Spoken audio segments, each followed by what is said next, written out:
Are you having a hard time figuring out what to get Dad for Father's Day?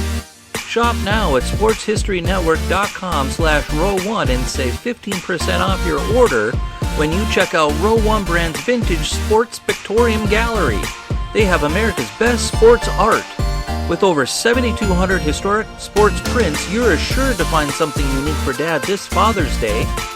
If he's an NFL buff, check out the 1963 vintage NFL helmet poster. Shop now at sportshistorynetwork.com/row1.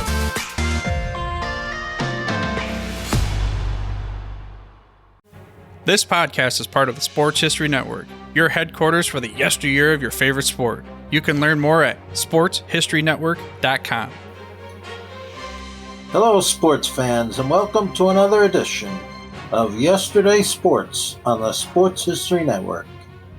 Today we're going to go over part 2 of my exchange with the late Paul Zimmerman. For those of you not familiar with him, Mr. Zimmerman was a famous sports writer and a former Pro Football Hall of Fame committee member. He had some very firm opinions when it came to picking an all-time team. Today we'll go over his picks for both offensive and defensive linemen. Zimmerman made these picks in 2008, so you're not going to see any active players on this list. I'll start with the offensive linemen. At center, my picks were Jim Otto, Mike Webster, Mel Hine, and Jim Langer as my top 4. Zimmerman disagreed. Dwight Stevenson was the best center ever to play the game, he said. Some will argue that he only played 8 seasons, but it's not his fault that an opposing player took him out at the ankle and ended his career. Howie Long shares Zimmerman's enthusiasm for Stevenson's abilities. He recalled, "We once designed a game plan built around stopping Dwight Stevenson. In all my years of playing football, that's the only time I ever heard of a game plan designed to stop a center." Dr. Z had Dermontti Dawson as his number 2 center. He was the only one who came close to Dwight's quickness, but Dwight was stronger, he concluded. At offensive tackle, we had slightly different opinions, but agreed for the most part. Dr. Z had Forrest Gregg, Art Shell, and Ron Mix as his top 3, and I had Anthony Munoz right up there with Forrest Gregg, but Zimmerman disagreed with my pick. Munoz was nearly perfect technically, but he lacked inner fire. I'm not sure why he thought that about Munoz. I guess he meant he didn't have the killer instinct that many tackles have. But we did agree on Gregg. Vince Lombardi once said, "Forrest Gregg was the best player I ever coached." Dr. Z felt it was pretty much a tie between John Hanna and Jim Parker at the guard position. "Parker was the best pass-blocking guard I've ever seen," said Zimmerman. While I didn't get to see Parker play, I've done enough research on him to agree with Dr. Z. I did see Hanna play, and I do not argue about calling him the best run-blocking guard ever to play. But Mr. Zimmerman did not mention Larry Little, which kind of surprised me.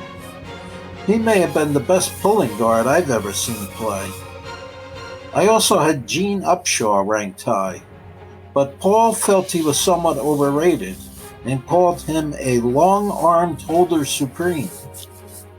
On the defensive side of the ball, Dr. Z had a lot to say. I had my top 3 defensive ends as Deacon Jones, Reggie White, and Gino Marchetti. Zimmerman agreed with me on Reggie White, saying he was the most powerful defensive end he had ever seen play. Deacon Jones was the best pass-rushing defensive end he had seen. Dr. Z had Marchetti as his number 4 defensive end. Gino brought in the technique of grabbing and throwing blockers. He was the first to do that, said Zimmerman. But his number 3 pick was a surprise. Rich Tombstone Jackson. Offenses changed their game plans to try and stop Jackson, he said. Zimmerman went on to say that he was on the Hall of Fame voting committee and lobbied for Jackson to get enshrined. But year after year, the counter-argument was always the same. Jackson's career was cut short after just 7 seasons with a knee injury. Although he didn't say where he would rank them, Dr. Z spoke highly of Howie Long and Mark Gastineau. Long didn't have many sacks, but he was great at flushing quarterbacks into others' arms. He could also jam up the run. Gastineau had incredible athletic talent. He ran a 4.5 40, weighing 290 pounds. He was a relentless pass rusher, too. But unfortunately, he had no interest in the run. At defensive tackle, we were in complete agreement on our top 3. Dr. Z had Bob Lilly as his number 1. Said Zimmerman, Lilly had near-perfect technique. Much like Marchetti, he was proficient in the art of grabbing and throwing blockers out of the way. Some say he didn't have a mean streak, but he did when provoked. Said former Miami Dolphins guard Bob Kuechenberg about Lilly, he was so fast off the ball, you could never beat him to the punch. Dr. Z had Joe Green and Merlin Olsen in a tie for second. Olsen could bull rush better than anyone I ever saw, said Zimmerman. Merlin would break down the inside of the line, play after play. He played clean, too, not one to take cheap shots. Mean Joe Green may have been the quickest of the 3, said Zimmerman. The Steelers would have him line up at an angle to attack the center guard gap. The 3 of them were skilled in all phases of the game, and they never came off the field to take a breather. I had Alan Page as my number 4 defensive tackle, and Dr. Z said he was the best pass-rushing defensive tackle I'd ever seen, but that he was a liability against the run. He had a similar opinion about John Randall, a great pass rusher, but you could run the trap play on him all day long. In case you think Zimmerman hated the Vikings, here's what he had to say about another former Vikings defensive tackle, Pat Williams.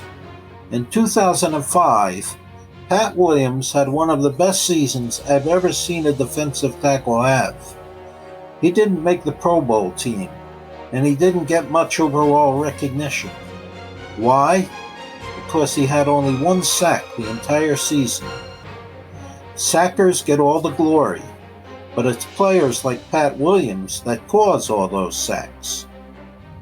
Tune in again next week when we'll go over the linebackers and defensive backs. This podcast is part of the Sports History Network, your headquarters for the yesteryear of your favorite sport. You can learn more at sportshistorynetwork.com.